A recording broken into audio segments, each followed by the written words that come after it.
வணக்கம். செல்வகுமாரின் நீண்டகால வானிலை ஆய்வறிக்கை 2023 மார்ச் 28 புதன்கிழமை அதிகாலை நிலவர வானிலை ஆய்வறிக்கை. வரக்கூடிய கோடை வெப்பம் எப்படி இருக்கும், கோடையில் மழை பொழிவு எப்படி இருக்கும், தென்மேற்கு பருவமழை தொடக்கம் எப்பொழுது, தென்மேற்கு பருவமழை அதன் ஜூன் ஜூலை ஆகஸ்ட் செப்டம்பர் மாதங்களில் எப்படி இருக்கும், அது தொடர்ச்சியாக வரக்கூடிய காலங்களில் வானிலை அமைப்பு எப்படி இருக்கும், வடகிழக்கு பருவமழை எப்படி இருக்கும் என்று ஒட்டுமொத்த 2024 டிசம்பர் வரைக்கும் ஒரு கண்ணோட்டமாக இதில் சமர்ப்பிக்கிறேன். அதிகாரப்பூர்வ வானிலை அறிக்கைக்கும் இந்திய வானிலை ஆராய்ச்சித்துறை அறிக்கையை பார்க்கவும். இன்றிலிருந்து பார்ப்போம். அதாவது உயர் அழுத்தம் வங்கக்கடலில் இருந்து கொண்டு கிழக்கு காற்றை அனுப்பி கொண்டிருக்கிற காரணத்தினால தமிழ்நாட்டின் கடலோரம் நுழையும் கிழக்கு காற்றின் காரணமாக கடலோரத்தில் வெப்பம் குறைந்திருக்கும். உள்ளே செல்ல செல்ல வெப்பம் மிகுதியாகும். 100 டிகிரி என்பது இன்றைக்கு கர்நாடக எல்லையோரத்தில் தெரிகிறது. கர்நாடக எல்லையோரத்தை விட கர்நாடக மாநிலங்களில் மற்றும் கோவா வரைக்கும் அதிகம் வெப்பம் தெரிகிறது. அதாவது தமிழ்நாட்டை ஒப்பிடும் பொழுது கர்நாடக எல்லையோர மாவட்டங்களுக்கு கூடுதலாகவும் பிறகு அதைவிட கூடுதலாக கர்நாடகாவிற்கும் இருக்கும்.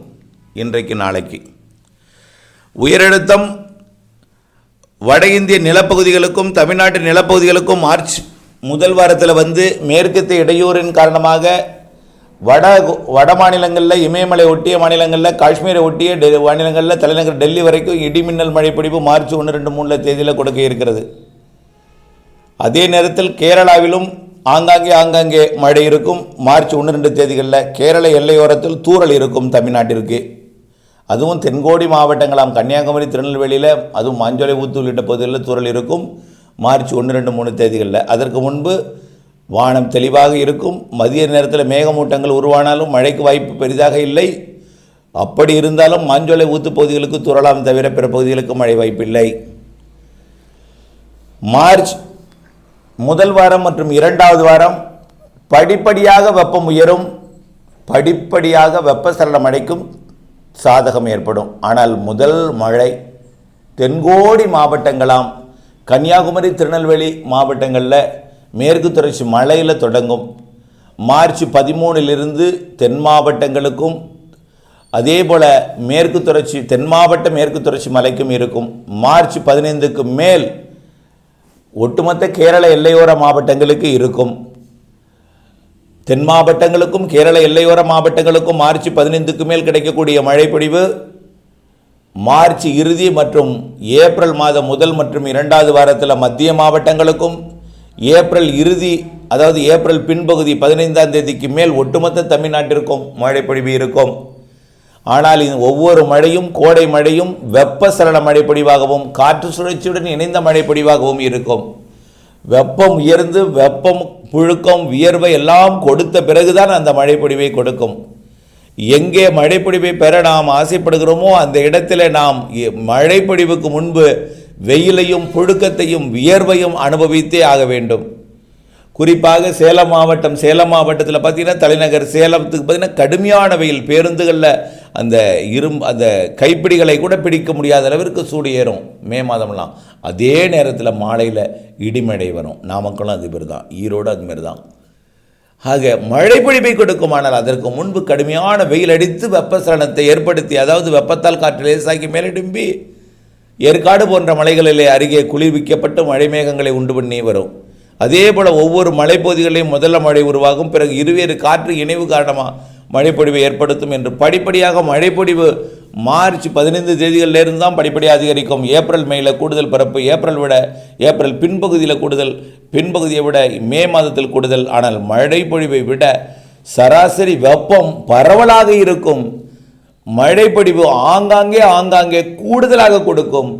சில இடங்களில் குறைவாக கொடுக்கும், பல இடங்களை ஒதுக்கி கொடுத்தாலும் ஒட்டுமொத்த சராசரி வெப்பத்தை பார்க்கும் பொழுது பரவலாக கூடுதலாக இருக்கும்.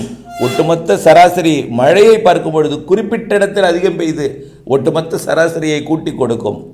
ஆக கோடை மழையும் இருக்கிறது, ஒதுக்கி கோடை வெப்பம் பரவலாக இருக்கிறது. கோடை மழையை விட கோடை வெப்பத்திற்கு முன்னெச்சரிக்கை எடுக்க வேண்டும் என்பதுதான் நம்முடைய வேண்டுகோள். கோடை மழை குறிப்பிட்ட இடத்தில் கூடுதலாக இருக்கும், அதில் எந்த மாற்றமும் இல்லை. ஆனால் பல இடங்களை ஒதுக்கும். வெயில் பரவலாக இருக்கும். அடுத்ததாக தென்மேற்கு பருவமழையை பொறுத்த வரைக்கும் ஜூன் மாதம் 1, 2, 3, 4 தேதிகளில் அதாவது ஜூன் ஜூலை மாதங்களில் 2 மாதமும் குறிப்பிட்ட இடத்தில் கூடுதலாகவும் பல இடங்களுக்கு குறைவாகவும் ஒரு சீரற்ற வானிலையை கொடுக்கும். காரணம் என்னென்னா, அப்போ தான் நியூட்ரல் பசிபிக் பெருங்கடலையும் எல்னினோ லானினோ அமைப்புக்கு இடைப்பட்ட அமைப்பாகவும், நிலநடுக்கோட்டு இந்திய பெருங்கடலில் பாசிட்டிவ் ஐஓடி என்பது நெகட்டிவ் ஐஓடியாக மாறுவதற்கான அந்த அடிப்படை மாறுதல்களை ஏற்படுத்தி கொண்டிருக்கோம். இருந்தாலும் அறவே மழை இல்லாமல் போய்விடாது. மழை இருக்கும். குறிப்பிட்ட இடத்தில் கூடுதலாகவும் குறிப்பிட்ட இடத்தில் குறைவாகவும் ஒதுக்கியும் பாரபட்சத்துடன் கூடிய மழை பொழிவாக தென்மேற்கு பருவமழை ஜூன் ஜூலையில் இருக்கும். ஆனால் நிகழ்வுகள் இருக்கும். மழை பொழிவு ஒரு குறிப்பிட்ட இடம் வழியாக காற்று குவிதல், காற்றோட நுழைவு எல்லாமே இருக்கும் என்பதனால் குறிப்பிட்ட இடங்களில் இருக்கும், குறிப்பிட்ட இடங்கள் குறைவாக இருக்கும். அது எந்த இடம் என்பதே வரக்கூடிய நாட்கள் அதை உறுதிப்படுத்தலாம். ஆனால் ஆகஸ்டிலிருந்து பரவலான மழை பொழிவை கொடுக்கும். காரணம், ஆகஸ்டுக்கு அது பசிபிக் பெருங்கடல் நிகழ்வு வரத் தொடங்கும். பாசிட்டிவ் ஐஓடி என்பது நெகட்டிவ் ஐஓடியாக மாறத் தொடங்கும். நெகட்டிவ் ஐஓடி மற்றும் பசிபிக் பெருங்கடல் அதாவது லானின் அமைப்பு காரணமாக நிகழ்வுகள் வங்கக்கடலின் வடக்கு பகுதிக்கு, ஒடிசா மேற்கு வங்க கடலோரத்திற்கும் வடக்கு ஆந்திர கடலோரத்திற்கு செப்டம்பரிலும் மழை பொழிவை, அதாவது காற்று குவிதலை, அதாவது அரபிக்கடல் மற்றும் நிலநடுக்கோட்டு இந்திய பெருங்கடல் காற்றை கேரளா கர்நாடகா வழியாக வலுவாக இருக்க தொடங்கி நல்ல மழைப்பொழிவை மலைப்பகுதிகளில் கொடுக்கும் ஆகஸ்ட் செப்டம்பரில். ஆக ஜூன் ஜூலையை விட ஆகஸ்ட் செப்டம்பரில் தென்மேற்கு பருவமழை பரவலாகவும் சராசரி கூடுதலாக இருக்கும். ஆனால் ஜூன் ஜூலையில் குறிப்பிட்ட இடங்களில் கூடுதலாகவும் குறிப்பிட்ட இடங்களில் குறைவாகவும் இருக்கும். சீரற்ற வானிலையாக ஜூன் ஜூலை இருக்கும். ஆனால் சீரான வானிலையாக ஆகஸ்ட் செப்டம்பர் இருக்கும். ஆகஸ்ட் செப்டம்பர் வடகிழக்கு பருவமழை தென்மேற்கு பருவமழையை முழுமையாக நீங்கள் நம்பலாம். அதே நேரத்தில் அனைத்து மாநிலங்களுக்குமே இந்த ஆண்டு நிகழ்வின் காரணமாக, தென்சினக்கடல் நிகழ்வு காரணமாக சராசரிக்கு கூடுதல் தென்மேற்கு பருவமழை தெரிகிறது. பிற மாநிலங்களுக்கு வடகிழக்கு பருவமழையை பொறுத்த வரைக்கும் அந்த நாளில் எப்படி இருக்குன்னு பார்த்தீங்கன்னா, நெகட்டிவ் ஐஓடி, அதாவது அந்தமான் கடற்பகுதி வெப்பம் உயர்ந்தும் சுமத்ரா தீவரிகை வெப்பம் உயர்ந்தும் இருக்கும். அதேபோல் லானின் அமைப்பு பசிபிக் பெருங்கலோட பிலிப்பைன்ஸ் மற்றும் தென்சின கடற்பகுதிகளில் வெப்பம் உயர்ந்து அமெரிக்க பக்கம் வெப்பம் குறைந்திருக்கும் என்பதனால் நிகழ்வுகள் எண்ணிக்கை கூடுதலாக இருக்கும். நிகழ்வுகள் உருவாகி வங்கக்கடலுக்கு வரும். தென்மேற்கு பருவமழை காலத்தில் ஒடிசா ஆந்திர பிரதேசம் போகும். வடகிழக்கு பருவமழை காலத்தில் தமிழ்நாடு ஆந்திர பிரதேசம் வரும். ஆக அந்தமான் தமிழ்நாட்டிற்கு மழைப்பொழிவை கூடுதலாக்கும். குறிப்பிட்ட நிகழ்வுகள் அதிக மழைப்பொழிவை தரும், மிகுதியான மழைப்பொழிவை தரும்.